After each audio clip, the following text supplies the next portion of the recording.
કે શું મારા ઠાકોરના વેલનાથની વાતો કરું?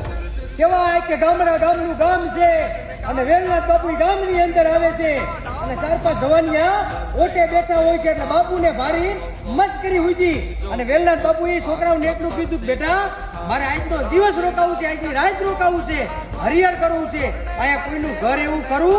તેરી છોકરાઓએ એટલું કીધું કે બાપુ તમારે રોકાવું હોય ને તો અમે ચુવાડિયા ઠાકોરનો એક યુવાન એનું નામ રામલો નામ છે એના ઘરે વ્યાજ આવતો તમને રાત રોકાવ્યા દેશે. ત્યારે કહેવાય કે વેલનાથ બાપુ એના ઘરે જાય છે અને ઘરમાં નજર કરે ને ત્યાં તો કહેવાય કે બંદૂક અને ગલોન ને કહેવાય કે શિકારીનું ઘરે બાપુ ગયા છે અને કીધું કે કોઈ છે ઘરે? ત્યારે રામલો બહાર આવે છે અને એટલું કહે છે કે બાપુ બોલો ને, કે મારે આજની રાત રોકાવાનું છે. વેલનાથ બાપુ કહે છે અને ત્યારે રામલો કે બાપુ હું તો પાપી માણસ છું, હું તો શિકાર કરું છું.